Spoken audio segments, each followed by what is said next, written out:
Hello guys, कैसे हो आप सब। मेरा नाम है अभिषेक और आज के इस वीडियो में हम करने वाले हैं Vivo T4 Ultra versus Samsung S24 FE का कंपैरिजन। काफी लोगों ने भाई इस वीडियो के लिए पूछा भी था एंड भाई मुझे भी चेक करना था S24 FE से Vivo T4 Ultra किस तरीके से कंपेयर करेगा। सबसे पहले मैं आप लोगों को बता देता हूँ प्राइसिंग के बारे में। तो जो Samsung S24 FE है वो रेगुलरली वैसे अवेलेबल होता है 35,000 के आसपास। Amazon पे 33,500 34,000 35,000 के आसपास मिल सकता है, लेकिन वहां से मत लेना। मैं इसलिए बोल रहा हूँ क्योंकि देखो वहां पे ऑफिशियली अवेलेबल नहीं है स्मार्टफोन, या तो सैमसंग की वेबसाइट पे ऑफिशियली अवेलेबल है या फ्लिपकार्ट के ऊपर। अब अमेजोन के ऊपर जो अवेलेबल है ना, वो सेलर्स कहां से कौन सा स्टॉक सेल कर रहे हैं, क्या वो ओपन बॉक्स वाले फोन है जो कि एक्टिवेटेड दोबारा से पैक किए गए हैं, सील ब्रेक वाले जो प्री एक्टिवेटेड फोन वगैरह आ जाते हैं, वो भी कई स्कैम स्कूम चल रहे हैं आजकल। मैंने अमेजोन से एक फोन मंगाया है, उसके बारे में डेडिकेटेड वीडियो बना के बताऊंगा आप लोगों को। लेकिन Vivo T4 Ultra है ना, वो तो आप लोगों को फ्लिपकार्ट के ऊपर इजीली मिल जाएगा और ऑफलाइन मार्केट वगैरह में तो वैसे कम मिलता है, लेकिन इसका प्राइस 38,000 के आसपास वैसे रहता है रेगुलर प्राइस। इस पे बैंक डिस्काउंट भी है 2,000 रुपए का, उसके बाद में 36,000 का आपको मिलता है। लेकिन फ्लिपकार्ट एक्सिस बैंक के ऊपर 3800 रुपए का डिस्काउंट मिलेगा, वो हमने लगाया था हमारे पास क्योंकि कार्ड था। हमें 34,200 के आसपास मिला था, वो स्क्रीन पे आप देख सकते हो। और करंटली अभी सैमसंग के ऊपर कोई डिस्काउंट नहीं दिखा रहा है, जनरली ये 35,000 के आसपास मिलता है। और अभी फ्लिपकार्ट के ऊपर सेल भी आने वाली है, तभी 35,000 के नीचे ही आप लोगों को देखने के लिए मिलेगा। ज्यादा डिटेल के लिए आप स्क्रीन पर टैप कर सकते हो और वी प्रोडक्ट आप लोगों को मिल जाएगा। उस पर क्लिक करके सारे ही स्मार्टफोन्स में से जो आपको बाय करना है वो आप बाय कर सकते हो, चाहे स्मार्टफोन है या कुछ भी हो। अगर आप वहां से बाय करते हो तो उससे चैनल की हेल्प होती है और ऐसी इन्वेस्ट वीडियोस लाने में हेल्प मिलती है। इन फोन्स को ना मैं तकरीबन 20 जुलाई से टेस्ट कर रहा हूँ। वही सेम शर्ट भाई आज मैंने पहन ली है, आज वैसे 6 जुलाई है। सबसे पहले बॉक्स कंटेंट से स्टार्ट करते हैं। तो देखो Vivo के साथ में आपको एक 90 वॉट का चार्जर भी आएगा, केबल भी आएगी, केस भी आएगा, स्क्रीन प्रोटेक्टर भी प्री अप्लाइड आता है। लेकिन सैमसंग के साथ में ना तो कोई केस आता है, स्क्रीन प्रोटेक्टर भी प्री अप्लाइड नहीं आता, चार्जर भी बॉक्स में नहीं आता, जो कि भाई ये 25 वॉट की चार्जिंग को सपोर्ट करता है। वो भाई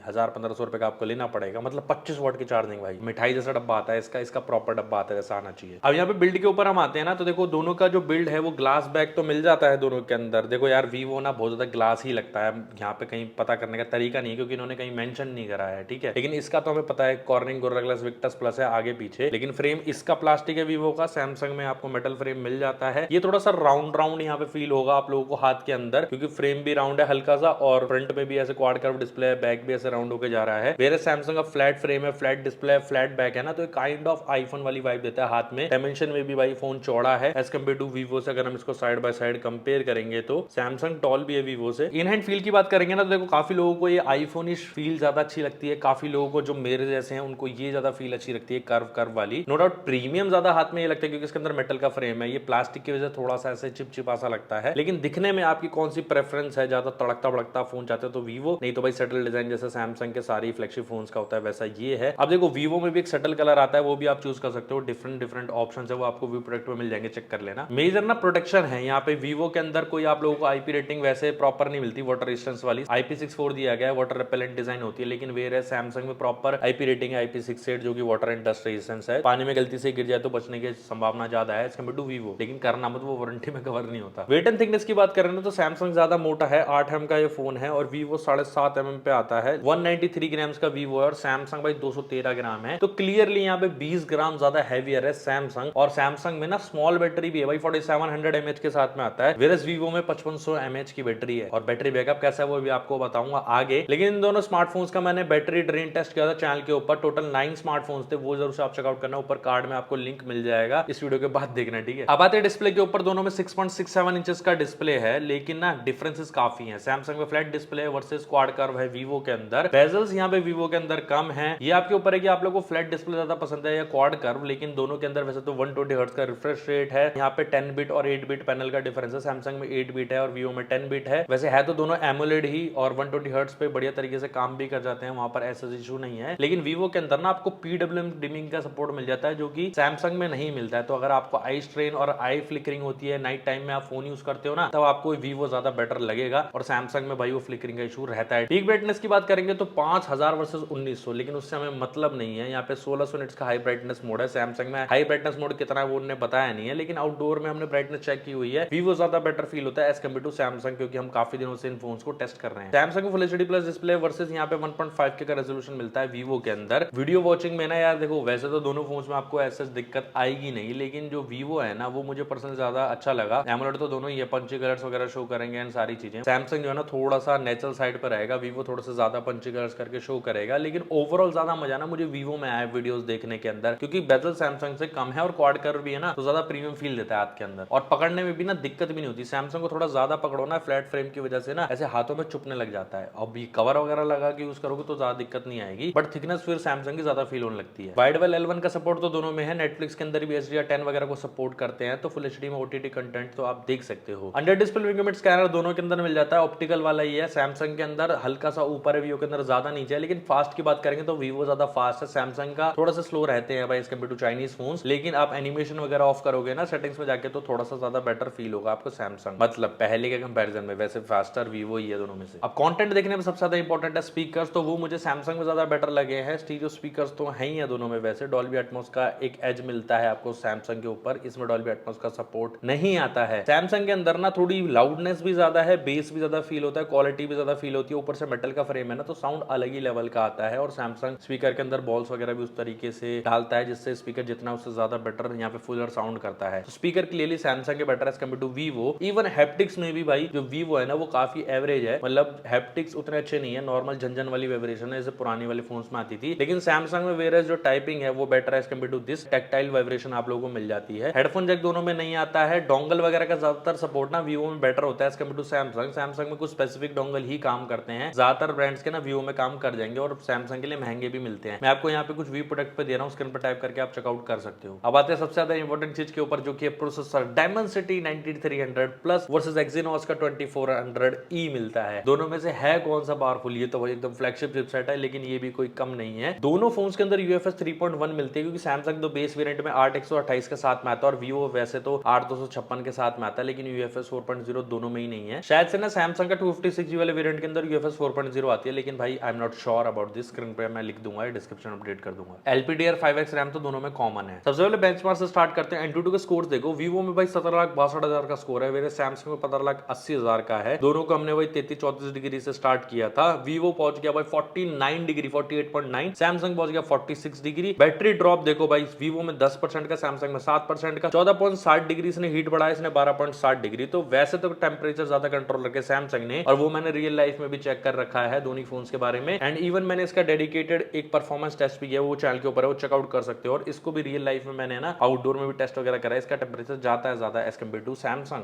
1-2 डिग्री ज्यादा ही रहता है। इसके बाद में हमने Geekbench 6 भी करा, तो यहाँ पे भी वीवो के जो स्कोर्स है वो सैमसंग से ज्यादा है, आप देख सकते हो। जीपीयू बेंचमार्क में भी सैमसंग से ज्यादा वीवो स्कोर कर रहा है। सीपीयू थ्रॉटलिंग टेस्ट किया था 15 मिनट वाला, तो वीवो यहाँ पे 4,37,000 मैक्सिमम गया, 384 गया सैमसंग। एवरेज की बात करें तो सैमसंग 365 था, ये 310 था। मिनिमम की बात करें तो दोनों ही यहाँ पे 273 पे थे। लेकिन जो ये वीवो है ना, ये 34% थ्रॉटल किया, वेरे सैमसंग 28% थ्रॉटल किया, 72% पे आया था। यहाँ पर भी क्लियरली वीवो ज्यादा बेटर दिख रहा है। Wild life extreme stress test भी हमने रन करके देखा था प्रोसेसर को प्रॉपर चेक करने के लिए, तो 3781 सैमसंग आया, ये 4485 मैक्सिमम गया, लेकिन ये 3000 के आसपास आ गया था लोएस्ट, और ये 1800 के आसपास आ गया था। इसकी 68% की स्टेबिलिटी थी और इसकी 47.7। तो यहाँ पे हमें क्लियरली पता चला कि जो वीवो है ना वो बेटर परफॉर्म कर रहा था दोनों में से। ये 10% बैटरी ड्रेन किया, 25 से 15 आया, लेकिन इसकी बैटरी ड्रेन ज्यादा थी, 81 से 64 पे आ गया, ऑलमोस्ट 17-18% का बैटरी ड्रॉप था। टेम्परेचर गेन भी इसने 33 से 48 किया और इसने 38 से 47 किया, ये 1 डिग्री ज्यादा हीट कर गया, जबकि हमने सैमसंग को 38 डिग्री से स्टार्ट किया था, तब भी 47 गया था। और 7 से 28 FPS इसने मैनेज किया और 10 से 34 FPS इसने मैनेज किया। FPS में ज्यादा बेटर है कंपेयर टू सैमसंग। अब यहाँ सबसे पहले हम बात करेंगे day to day life performance की, कैसे UI और जो एनिमेशंस है, ऐप ओपनिंग टाइम कैसी है दोनों फोन्स की। तो देखो दोनों फोन्स के अंदर ना एनिमेशंस तो मिल जाते हैं आप लोगों को, जब आप ऐप ओपन वगैरह करोगे तो फास्ट तरीके से ऐप ओपन हो जाएगी। ऐसा स्लो आप लोगों को डे टू डे लाइफ में कोई भी फोन यहाँ पे फील नहीं होगा। वीवो में ना जब आप ऐप ओपनिंग वगैरह करोगे तो आपको आइकन्स वगैरह दिखते हैं ऐसे बीच बीच में। वैसे इन जनरल आप लोगों को कोई दिक्कत नहीं है, हाँ भाई कम रैम है थोड़ी सी, 12GB भी एक्सपेक्ट करते हैं लोग इस प्राइस रेंज के अराउंड। लेकिन जब बात करते हैं यहाँ पे गेमिंग की ना, तो BGMI के अंदर दोनों ही फोन यहाँ पे 90 FPS को भी करंटली सपोर्ट करते हैं। 120 FPS के बारे में भाई उतना ज्यादा केपेबल है भी नहीं फोन, तो बात करने का फायदा नहीं है, इन फ्यूचर आता है नहीं आता है। लेकिन करंटली मैं आप लोगों को बताऊं ना, तो वीवो का स्मार्टफोन ना 45 डिग्री तक मैक्सिमम जाता है। ज्यादा इन्फॉर्मेशन के लिए ना हर्ष गेमर चैनल पे BGMI टेस्ट देख लेना, दोनों का अपना भाई उसने कर रखा है, ठीक है। तो जो वीवो है 45 डिग्री तक मैक्सिमम जाता है, लोएस्ट FPS तो वैसे 10-10 भी जाते हैं, लेकिन कंसिस्टेंटली 84-85 FPS के आसपास ये मैनेज कर लेता है, घंटे के आसपास अगर आप गेमिंग करते हो तो। वैसे आधे घंटे के स्टैट्स हैं। सैमसंग का क्या है ना, लोएस्ट भाई 40-45 तक भी चला जाता है, और जो हीट है ना वो वीवो ज्यादा करता है। मैक्सिमम सैमसंग ऐसे 43 के आसपास तक जाता है, लोएस्ट जो फ्रेम रेट है वो ज्यादा सैमसंग में गिर जाते हैं। स्टैट्स में शायद डिफरेंट दिखे आपको, लेकिन एवरेज FPS ना सैमसंग इतने कुछ खास नहीं है। गेमिंग इन शॉर्ट आपको बताऊं ना तो ज्यादा बेटर परफॉर्म करता है वीवो। ये बहुत तगड़ा गेमिंग को स्मार्टफोन नहीं है, लेकिन आप इसमें गेमिंग अच्छी खासी ऐसे कर सकते हो। सैमसंग वेयर एज गेमिंग के लिए आपको कंसिडर नहीं करना है, ये डे टू डे लाइफ में दिक्कत नहीं देता, वैसे एज सच कुछ मेजर हीटिंग इश्यूज नहीं है। लेकिन कुछ लोगों ने रिपोर्ट किया कि नॉर्मल यूज वगैरह करते हैं आउटडोर में भी ये हीट वगैरह करता है, लेकिन लोग ना गन से ऐसे नापने के नहीं देखते हैं, तो उनको उतना ज्यादा शायद पता नहीं चलता होगा। लेकिन हमने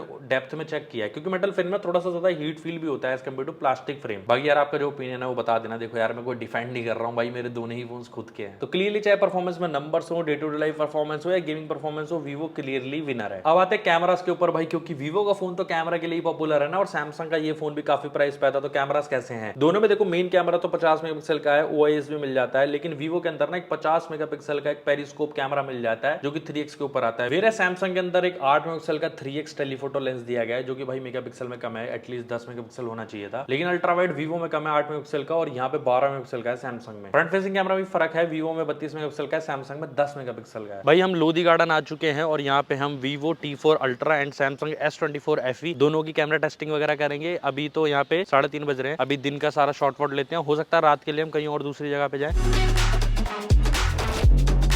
देखो ये दोनों का अल्ट्रा वाइड है, 1x है, 2x है, 3x, 10x, ठीक है। 10x में देखो दोनों ठीक ठाक है, सैमसंग भी कर पा रहा है। 20x 30x आती है ना, देखो सैमसंग कैसे फट रही है, क्योंकि 3x ही है इसके अंदर, बाकी सब डिजिटल है। लेकिन वीवो के अंदर पेरिस्कोप है ना जैसे थोड़ा सा, तो ये देखो 20x पे भी देखो स्टेबल है, 50x 60x पे भी देखो कैसे है, 100x पे ऐसा लग रहा है अल्ट्रा हो जैसे। और देखो सैमसंग देखो कैसे हिल रहा है, ऐसा नहीं कि हाथ हिला रहा हूँ मैं, देखो दोनों को साथ लगा देता हूँ तो भी आपको यहाँ पे पता चल जाएगा। देखो देख रहे हो सैमसंग कैसे शेक कर रहा है। अब गाइस हमने ना मल्टीपल बार ना इन दोनों के अंदर फोटोज क्लिक करके देखी, T4 ultra versus S24 FE, और ये S24 FE पता है क्या कर रहा है, 1x पे देखो पोर्ट्रेट मोड सही क्लिक कर देगा, 2x पे पता नहीं क्या करता है, ये ब्लर कर देता है भाई सब्जेक्ट को। ये मल्टीपल बार हमने इशू देख लिया भाई, इसमें पीछे कोई हो, इसमें तो कोई है, एक फोटो में नहीं भी था तब भी, और वीवो में ऐसा कोई इशू हमें नहीं आ रहा, वीवो में सारे शॉट सही है। अब सैमसंग में आपको मैं एक और फोटो दिखाता हूँ जिसमें अगेन इसने फोकस लूज करा था। देखो रवि भाई पे भी इसने फोकस ऐसे नहीं करा था, देखो 1x में करा, 2x में नहीं करा, 3x में कर लिया। तो ये कुछ दिक्कत है भाई इसकी S24 FE की 2x के अंदर, जबकि ऐसा भी नहीं है कि कैमरा लेंस गंदा हो, कैमरा लेंस हम बार बार साफ कर रहे हैं, सालों का तरबूज है। अब देखो सीधा आ जाते हैं भाई फोटोज के ऊपर, कैसी इमेजेस और वीडियो क्वालिटी आपको मिलती है वो बताता हूँ। सबसे पहले ना हम यहाँ पे फ्रंट फेसिंग कैमरा से स्टार्ट करते हैं। इन फोटोज में क्लियरली आप लोगों को नजर आएगा कि वीवो का जो फोन है ना वो कॉन्ट्रास्टी फोटो क्लिक कर रहा है, थोड़ी डार्क फोटोज क्लिक कर रहा है। मेरे सैमसंग है ना थोड़े बूस्टेड कलर, सैचुरेटेड कलर से आपको यहाँ पे शो करेगा। डिटेल्स की बात करेंगे तो ज्यादा डिटेल आप लोगों को वीवो में फील होगी, सैमसंग में थोड़ी सी कम डिटेल है, लेकिन जो स्किन टोन्स है ना वो सैमसंग की ज्यादा बेटर लग रही है मेरे को एज कम्पेयर टू वीवो। लेकिन जो ब्लर है ना वो बेटर यहाँ पे वीवो में हो रहा है as compared to Samsung. Samsung थोड़ा सा ना अननेचुरल लग रहा है, वीवो थोड़ा सा नेचुरल लग रहा है। लेकिन अब यहाँ पे रियर फेसिंग कैमरा में हम अल्ट्रा वाइड से स्टार्ट करते हैं ना, तो जो वीवो है ना वो थोड़ा सा कम वाइड है as compared to Samsung. Samsung थोड़ा सा ज्यादा वाइड आपको फील होगा, कम डिटेल्स कैप्चर करता है Vivo as compared to Samsung. Samsung में थोड़ी सी ज्यादा डिटेल आप लोगों को फील होंगी। और एक और चीज मैंने नोटिस करी है कि वीवो का जो फोन है ना उसका जो HDR परफॉर्मेंस है वो उतनी अच्छी नहीं है, जैसे हाइलाइट्स वगैरह होगी, स्काई वगैरह हो गया ना, उसको व्हाइट कर देता है, पूरी फोटो पे एक तरीके से लेयर सी आ जाती है, ब्राइटनेस सी हो जाती है। मेरे सैमसंग में ना जो स्काई वगैरह है, जो HDR परफॉर्मेंस है वो ज्यादा बेटर है, लेकिन यहाँ पे ना उल्टा है, सैमसंग में HDR परफॉर्मेंस तो बढ़िया है लेकिन जो शेडोज वगैरह है ना वो यहाँ पे डार्क हो जाती है सैमसंग के अंदर। वीवो के अंदर हाईलाइट्स तो ऐसे ओवर हो जाती है, थोड़ी सी ब्लोन आउट हो जाती है, लेकिन शेडोज को अच्छे तरीके से प्रिजर्व कर पाता है डार्क एरियाज को फोटोज के अंदर। ये main camera as well as ultra wide की मैं बात बता रहा हूँ। ह्यूमन शॉट्स की बात करेंगे ना तो यहाँ पे आप देख सकते हो सैमसंग थोड़े से ना नेचुरल साइड पे रहता है, लेकिन सैमसंग की कंपैरिजन में वीवो थोड़े से सैचुरेशन ज्यादा रखता है भाई। स्किन टोन वगैरह आप देख सकते हो जो आप प्रेफर करते हो। मुझे पर्सनली सैमसंग की स्किन टोन ज्यादा सही लगती है भाई, क्योंकि मैं सैमसंग का ही फोन यूज करता हूँ S25 अल्ट्रा, और भाई मेरे पास तो सारी सैमसंग के फोन है ऑलमोस्ट, तो मैं ज्यादा सैमसंग साइड प्रेफर करता हूँ। काफी लोगों को वीवो की फोटोज काफी ज्यादा अच्छी लगती है, 90% लोगों को वीवो की फोटोज अच्छी लगती है, ठीक है। आप फोटोज देखो 1x पे हमने क्लिक करी, 2x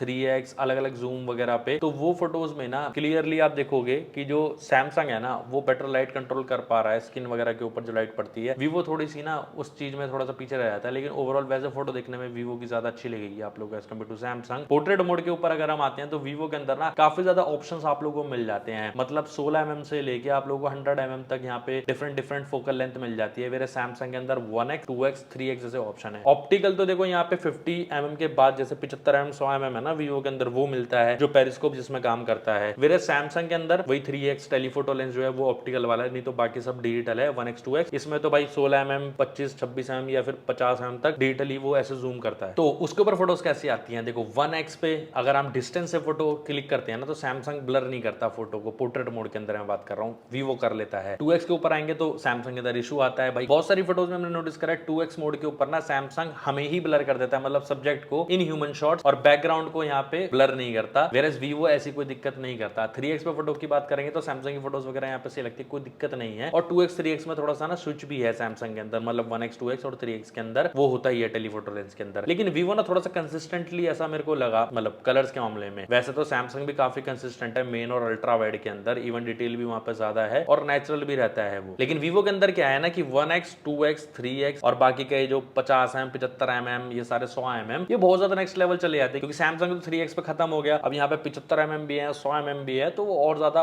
बढ़िया पोर्ट्रेट आपको यहाँ पे मिल जाएंगे। नेचुरल कलर सैमसंग में यहाँ पे थोड़े से पंची कलर्स हैं। सेल्फी कैमरा में भी सेम सिनेरियो है। काफी जगह पे सैमसंग फोटोज भी खराब करता है, जैसे डे लाइटिंग कंडीशन के अंदर पीछे से लाइट वगैरह पड़ रही है ना, सैमसंग ने भाई पूरी फोटो खराब कर दी, एकदम डार्क हो गई, सब्जेक्ट ही जो फोकस में रहना चाहिए वही भाई खराब कर दिया है। वेरस वीवो ना पूरे सीन को एकदम लिट अप कर देता है, चाहे HDR उतना अच्छा काम ना करे। जूम शॉट्स की बात करते हैं भाई, वो काफी ज्यादा इंपॉर्टेंट है। डिजिटली वैसे आप लोगों को काफी जूम मिल जाती है, दोनों फोन्स में 3x तो मिल जाता है, लेकिन यहाँ टेलीफोटो लेंस सैमसंग वीवो में यहाँ पे पेरिस्कोप कैमरा है। वीवो में ऐसा है कि आप लोग ना 1x 2x 3x तो जा ही सकते हो, और सैमसंग के अंदर 1x 2x 3x फिर 10x 20x 30x, लेकिन वीवो में ऐसे 100x तक आप जा सकते हो क्योंकि पेरिस्कोप कैमरा है। तो जूम में क्लियरली डे लाइट की आप बात कर लो, मल्टीपल शॉट्स में आप लोगों को यहाँ पे दिखा रहा हूँ, आप देखो क्लियरली वीवो ज्यादा डिटेल आप लोगों को जूम शॉट कैप्चर करके दे देगा। तो अगर आप लोगों की जूम प्रायोरिटी है ना तो वो यहाँ पे क्लियरली बेटर है वीवो में। सैमसंग में मैक्सिमम 3x ही है और वो भी टेलीफोटो है, कोई पेरिस्कोप नहीं है। अब लो लाइटिंग कंडीशन के ऊपर बढ़ते हैं, चाहे मेन कैमरा हो चाहे अल्ट्रा वाइड हो ना, यहाँ पे आपको दिन में ज्यादा डिटेल मिलेगी सैमसंग में, लेकिन लो लाइट के अंदर भाई उल्टा हो जाता है। मेन कैमरा अल्ट्रा वाइड ज्यादा बेटर परफॉर्म करते हैं वीवो के अंदर लो लाइटिंग कंडीशन के अंदर, चाहे लाइट कंट्रोल हो गया, नॉइस लेवल्स भी कम होते हैं, डिटेल भी ज्यादा लगती है, कलर्स भी बेटर कैप्चर करते हैं, इवन की ह्यूमन शॉट्स भी हमने चेक करके देखे हैं भाई। काफी जगह पे ना मेरे को रेड सी फोटो लग गई, अजीब से कलर्स भी हुए हैं वीवो के अंदर, इनकंसिस्टेंट परफॉर्मेंस ने किया है। सैमसंग कई जगह पे बेटर भी काम करता है, लेकिन यार यहाँ पे ना वीवो मोस्टली कंडीशन के अंदर लो लाइटिंग में अच्छे शॉट्स निकाल के देता है, चाहे आप मेन कैमरा से नॉर्मल फोटोज क्लिक कर लो, अल्ट्रा वाइड से क्लिक कर लो, या फिर पोर्ट्रेट शॉट्स क्लिक कर लो 1x 2x 3x जो भी है ना, 16 25 50 75 100 अलग अलग फोकल लेंथ के ऊपर बहुत ही ज्यादा तगड़े आते हैं, कलर भी बूस्टेड रहते हैं, तो काफी लोगों को पसंद आते हैं। मेरे सैमसंग ना काफी ज्यादा ऐसे नेचुरल साइड पे रहता है और उतनी ज्यादा डिटेल्ड फोटोज नहीं रहेंगे, और 3x पे मैक्स आउट कर जाएंगे तो वो कुछ दिक्कतें वगैरह आप लोगों को दिखेंगी। तो देखो पोर्ट्रेट शॉट्स के अंदर ना कोई जवाब नहीं है वीवो का। इवन ना हमने यहाँ पे फ्लैश वगैरह भी चेक करी, क्योंकि यहाँ पे aura light versus normal flash है ना, तो वहाँ पे क्लियरली भाई वीवो बहुत ज्यादा बेटर है। पोर्ट्रेट मोड के अंदर भी ज्यादा मस्त यहाँ पे काम करता है वीवो के अंदर। स्क्रीन फ्लैश वगैरह भी हमने टेस्ट करी थी लो लाइटिंग कंडीशन के अंदर। पहले आप नॉर्मल फोटो देख लो, ये नॉर्मल है, ये पोर्ट्रेट मोड के साथ है विदाउट स्क्रीन फ्लैश, ये भी स्क्रीन फ्लैश है नॉर्मल मोड में, पोर्ट्रेट मोड में। यहाँ पर भी मेरे को क्लियरली बेटर लग रहा है भाई वीवो, और सैमसंग भी अच्छा परफॉर्म कर रहा है, ऐसी बात नहीं है। लो लाइटिंग कंडीशन के अंदर भी हमने जूम वगैरह टेस्ट करके देखी थी, वहां पर भी क्लियरली वीवो ज्यादा बेटर काम कर रहा है। पोर्ट्रेट मोड हो गया,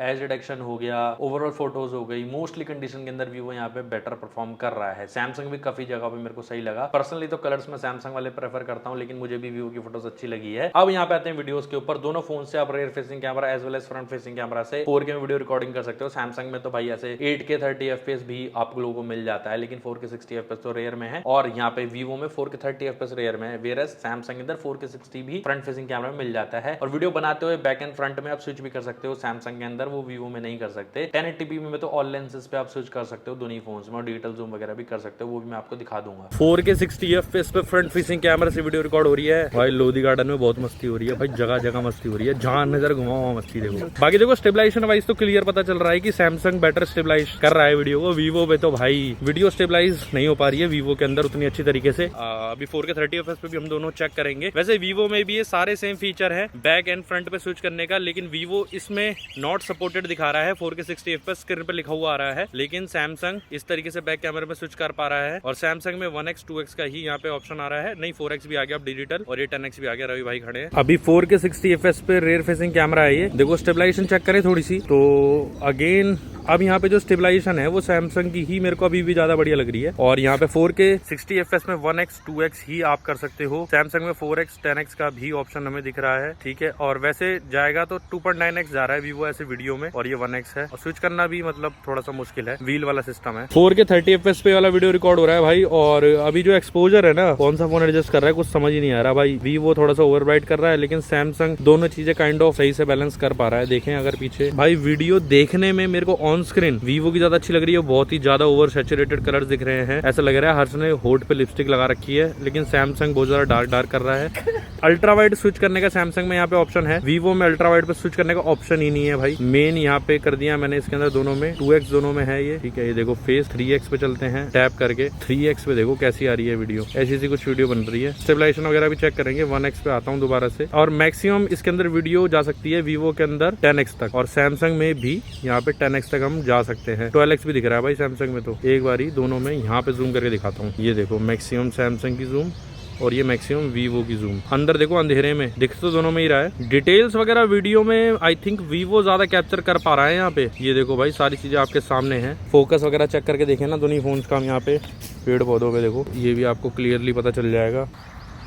हट गई सैमसंग में हट गई, इसमें नहीं हटी। नहीं भाई पसीना पता है कहाँ कहाँ चला गया वो सब मैं बताऊंगा तुम्हें ब्लॉग चैनल के ऊपर, जिसमें हम Vivo T4 से ही शूट कर रहे हैं पूरा ब्लॉग भी। वो हमारे गीक अभिषेक ब्लॉग चैनल पे आपको दिख जाएगा, लिंक इन डिस्क्रिप्शन। और वो थोड़ा सा अनफिल्टर्ड है भाई, तो थोड़ा सा ना वॉल्यूम पहले कम कर लेना, ईयरफोन लगा के देखना, मौज करा देंगे, ये तो मैं बता सकता हूँ। दोनों फोन में फ्रंट फेसिंग कैमरा में 4K 60 FPS का मैक्स ऑप्शन मिलता है, as well as rear facing camera में भी। अभी दोनों में वैसे 4K 30 FPS पे वीडियो हम रिकॉर्ड कर रहे हैं। स्टेबलाइजेशन, लाइट, कैसी वीडियो बन रही है वो आप यहाँ पे देख पाओगे। एंड ऑडियो क्वालिटी भी देखो, ऊपर लाइट्स हैं किस तरीके से दोनों फोन यहाँ पे बैलेंस कर पा रहे हैं। मुझे ना यहाँ पे ऑन स्क्रीन देख के बताऊँ ना तो लाइट कंट्रोल वीवो का ज्यादा बेटर लग रहा है। अगर नॉइस की भी बात करें तो वीवो में कम नॉइस दिख रहा है एज कम्पेयर टू सैमसंग। आप देख पा रहे हो भाई फ्लेयर्स वगैरह किस तरीके से आ रहे हैं दोनों फोन्स में। स्किन टोन देखो दोनों ही फोन्स में देख लो, वीवो सॉफ्ट कर रहा है, सैमसंग में ज्यादा डिटेल है एज कम्पेयर टू वीवो। मेरी शर्ट वगैरह में भी डिटेल आप देख सकते हो। बाकी अगेन मैं यहाँ पे वॉक करके दिखाता हूँ आपको, यहाँ पे लाइट मेरे फेस पे पड़ रही है तो आप देखो किस तरीके से वीडियो बना पा रहे हैं दोनों फोन्स। बाकी थोड़ा सा और वॉक करके देखते हैं, रेयर फेसिंग कैमरा से भी चेकआउट करेंगे। ये पता नहीं क्या है, द बियर कैफे है। सैमसंग में थोड़ा सा ओवर एक्सपोज है लेकिन मेरा फेस बैलेंस है। वीवो में पीछे का बैलेंस तो है लेकिन मेरा फेस पे लाइट उतनी ज्यादा नहीं है। ऐसी कुछ वीडियो बना सकते हो फ्रंट फेसिंग कैमरा से। 4K 30 FPS पे दोनों फोन्स के रेयर फेसिंग कैमरा से हम वीडियो रिकॉर्ड कर रहे हैं। ये बैठे हैं, कौन है बताओ, ये कमेंट सेक्शन में बताना भाई कौन है ये, मैं तो जानता नहीं कौन है। सैमसंग में क्या है कि अल्ट्रा वाइड पे स्विच कर सकते हो। अरे तेरी भैंस की भाई, ये क्या हो रहा भाई ग्लिच, ये क्या ग्लिच है भाई, ये तो तकड़ा ही ग्लिच है भाई। ये 2x 3x पे जा सकता है वीवो, ये 1x है, ये 2x है, ये 3x 10x 30x 12x मतलब लास्ट। अबे ये क्या ग्लिच है बाबू, अभी वीडियो में देख रहे हो भाई क्लियरली, मुझे सैमसंग बेटर लग रहा है यहाँ पे क्लियरली। अगेन वाला वो, और भाई सैमसंग में कुछ तो इशू है भाई। अल्ट्रा वाइड मेन कैमरा में स्विच करने में देखो क्या ग्लिच आ रहा है भाई, बहुत ही खतरनाक। देखो भाई दोबारा से, और अल्ट्रा वाइड में तो दुनिया काली हो गई। स्टेबलाइजेशन वगैरह देख लो भाई दोनों फोन्स की। What is this place? This is heaven. Light के अंदर क्या सैमसंग में वो ग्लिच आएगा? अल्ट्रा वाइड यहाँ पे नहीं आया। लो लाइटिंग में बहुत ज्यादा एविडेंट था, क्लियरली पता चल रहा था। और सैमसंग में से जूम वूम भी करोगे ना तो थोड़ा बहुत ऑडियो कट हो सकता है। सैमसंग में बढ़िया बात ये है, कि फ्रंट फेसिंग कैमरा में भी आप ऐसे स्विच कर सकते हो। ऐसा ऑप्शन वीवो में नहीं है। कहाँ देख रहा है भाई, ऊपर से मक्खी गिर जाएगी। मक्खी तो नहीं, कौवे की बीट गिर जाएगी मुंह में। कौवे बैन हो चुके हैं, कबूतर बचे यहाँ पर। कौवे बैन हो गए। एक दिन कबूतर की लड़ाई हुई थी तो कबूतरों ने कौवे को मार ही रहा। हाँ। बोला अब तो इलाका छोड़ना पड़ेगा, इसलिए यहाँ पे सब कबूतर दिखते हैं। कहाँ दिखता है तू ये बकचोदी? इंस्टाग्राम पे रील आती है, फॉलो कर लो, सिग्मा बना दूंगा। वीडियो परफॉर्मेंस में देखो मैं क्लियरली बोलूंगा सैमसंग माइल्स अहेड है। कलर्स भी नेचुरल लगता है, वीवो कलर्स भी नेचुरल नहीं लगता डे लाइटिंग कंडीशन के अंदर। लो लाइटिंग कंडीशन के अंदर भी सैमसंग क्लियरली बेटर है भाई। ऑडियो पिकअप भी सैमसंग का ज्यादा बेटर है। वीडियोस वगैरह देखो और खुद से समझ सकते हो। बाकी यार आप कहोगे तो मैं ना वीडियो के डिस्क्रिप्शन में वैसे तो मैं ऐड कर दूंगा फोटोज वगैरह ओरिजिनल, तो आप चेकआउट कर सकते हो। अब सॉफ्टवेयर के बारे में बात कर लेते हैं दोनों के अंदर। वैसे तो अभी के लिए एंड्रॉइड 15 रन कर रहा है। वीवो के अंदर फन टच OS 15 है, सैमसंग में One UI 7 है। लेकिन सैमसंग लॉन्च हुआ था एंड्रॉइड 14 के ऊपर, One UI 6.1 था इसके अंदर। सैमसंग के अंदर 7 साल के अपडेट, 7 साल के सिक्योरिटी पैच का प्रॉमिस था। ऑफिशियल वेबसाइट पे यही मेंशन है। एक वीडियो मैंने गलत बोल दिया था भाई, अभी भी यहाँ पे गलत होगा तो स्क्रीन पर करेक्ट कर दूंगा, ठीक है। वैसे यही है। अब देखो सैमसंग को एक अपडेट मिल गया तो 6 बचे हैं। सिक्योरिटी पैच भी यहाँ 6 बचे हैं। और इसके अंदर तो अभी आप लोगों को 3 साल के अपडेट और 4 साल के सिक्योरिटी पैच मिलने हैं। अगर लॉन्ग टाइम फोन चलाना तो भाई फिर सैमसंग ही ऑप्शन है आपके पास में। प्रोसेसर कितना होल्ड करेगा वो मैं नहीं कह सकता किसी फोन का आज की डेट में। सबसे पहले यूआई के बारे में बात करेंगे ना तो One UI 7 भाई एकदम मॉडर्न यूआई है। एनिमेशंस वगैरह काफी अच्छे हैं, दिखने में काफी ब्यूटीफुल लगता है और एकदम लेटेस्ट लगता है। लेकिन वीवो का जो फन टच OS है ना काफी पुराना सा लगता है भाई। एज सच कुछ मजेदार उसके अंदर नहीं है। क्विक टॉगल हो गए, ओवरऑल यूआई हो गया ना, बहुत ज्यादा पुराना फील होता है। वैसे वीवो वाले बहुत जल्दी अपना जो X200 FE इनका शायद आ रहा है, उसके साथ में एक लेटेस्ट यहाँ पे OS आने वाला है, ओरिजिन OS जैसा सिमिलर सा जो चाइना में आता है ना, तो हो सकता है थोड़ा बेटर हो जाए। लेकिन अभी के लिए तो भाई यही है। उसका अपडेट तो शायद इसमें आ जाएगा, लेकिन One UI क्लियरली बेटर है। फीचर्स वगैरह तो वैसे देखो दोनों में ही बहुत सारे मिल जाते हैं। वीवो में भाई ट्रांजिशन इफेक्ट चेंज करना हो गया, लॉक स्क्रीन पे आप लोगों को फिंगरप्रिंट का या फिर फेस अनलॉक का कुछ भी चीजें ऐसे करनी हो गई ना, वो सब कस्टमाइज कर सकते हो। सैमसंग में भी ये सारे फीचर्स मिल जाते हैं, लेकिन सैमसंग में जब आप गुड लॉक डालते हो तो कोई भी एंड्रॉइड स्क्रीन कंपटीशन में नहीं रहती, फिर वहां पे बहुत नेक्स्ट लेवल कस्टमाइजेशन हो जाती है। ऑलवेज ऑन डिस्प्ले वैसे दोनों ही फोन्स के अंदर है, लेकिन सैमसंग के ऊपर ना थोड़ी ज्यादा एडवांटेजेस हैं। जैसे सैमसंग के अंदर एक तो सैमसंग पे मिल जाता है, टेक्स्ट का सपोर्ट मिलता है, जिससे कि आप अपने स्मार्टफोन को मॉनिटर से कनेक्ट करके एज अ पीसी यूज कर सकते हो। कर्सर वगैरह भी फोन पे आ जाता है, कीबोर्ड माउस वगैरह भी कनेक्ट हो जाते हैं। बहुत ही तगड़ा फीचर है। नॉक सिक्योरिटी है, सिक्योर फोल्डर है, एज लाइटिंग वगैरह एंड काफी सारी चीजें सैमसंग के फोन्स में भी आती हैं। मैं प्रेफर करता हूं वन यूआई, इसीलिए भाई सैमसंग यूज करता हूं। वीवो के फोन से भी काफी लोग खुश रहते हैं, सच कोई दिक्कत नहीं है वहां पर भी यूआई की। वो मैं पर्सनली, क्योंकि भाई मुझे तो एक बेटर बताना है ना, तो मैं आपको बता रहा हूं। वीवो के अंदर कुछ एआई फीचर्स मिल जाते हैं, सर्कल टू सर्च वगैरह और थोड़े बहुत यूआई वगैरह के अंदर, गैलरी वगैरह के अंदर। लेकिन भाई सैमसंग बहुत नेक्स्ट लेवल पे है। सैमसंग में क्लियरली बेटर गैलेक्सी एआई मिलता है, जो कि भाई एप्पल इंटेलिजेंस से भी बेटर है। तो मोस्टली सब जगह काम करता है, कीबोर्ड पे भी काम करता है, गैलरी में भी काम करता है, वीडियो एडिटिंग वगैरह में, इवन की कॉल वगैरह पे, नोट्स ऐप में, रिकॉर्डिंग ऐप में, तो भर भर के एआई फीचर्स है और सबसे ज्यादा यूजफुल भी है। मैं तो भाई डेली लाइफ में यूज करता हूं अपने अल्ट्रा में। तो सॉफ्टवेयर में क्लियरली भाई मेरी तरफ से सैमसंग विनर है। काफी लोगों को वीवो भी पसंद आता है, उनके लिए वीवो भी ठीक है। कनेक्टिविटी के ऊपर अब आते हैं ना, तो देखो दोनों फोन्स के अंदर ऐसा कोई दिक्कत नहीं है। Bluetooth 5.4 versus Bluetooth 5.3। सैमसंग के अंदर वाईफाई 6E है, उसमें वाईफाई 6 है, दोनों में एनएफसी का सपोर्ट है। सैमसंग के अंदर बेटर यूएसबी 3.2 का पोर्ट मिलता है, ये एक बात है। तो फास्टर डेटा ट्रांसफर आप कर पाओगे एज कम्पेयर टू यूएसबी 2.0 जो वीवो में आपको मिलता है, क्योंकि यार एक 60-65 हजार पे लॉन्च हुआ वो फोन है। वर्चुअल प्रॉक्सिमिटी सेंसर मिलता है सैमसंग के अंदर, जो कि ऐसे करके ऑफ तो हो जाता है, सच कोई मुझे इश्यूज नहीं आया। और 5G बैंड्स भी यहाँ पे 18 है as compared to 15 on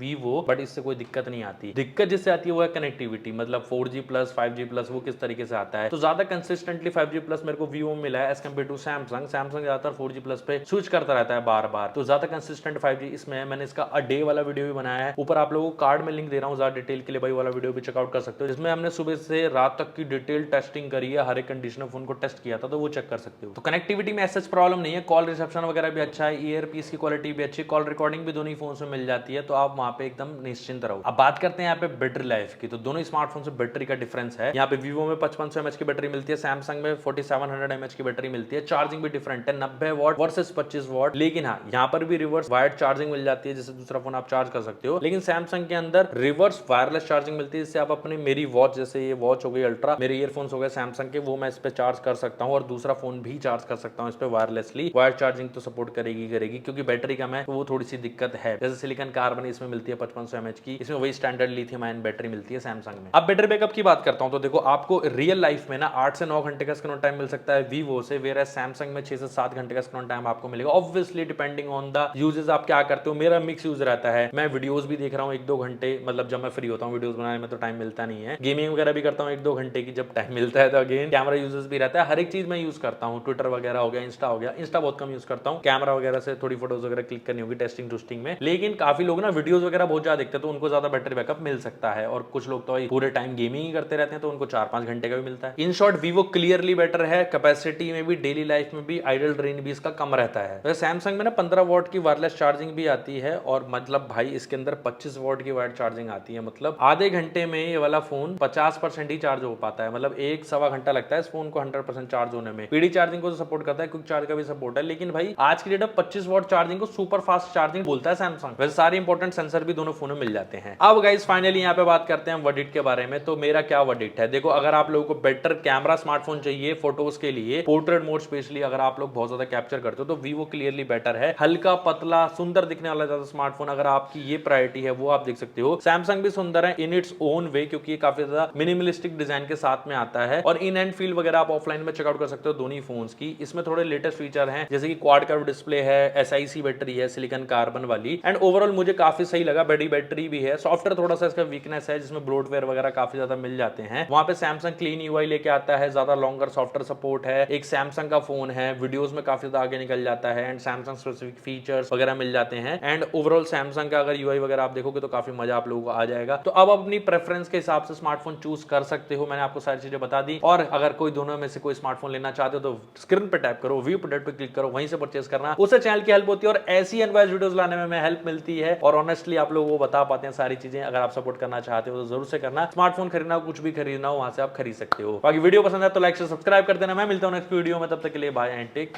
care.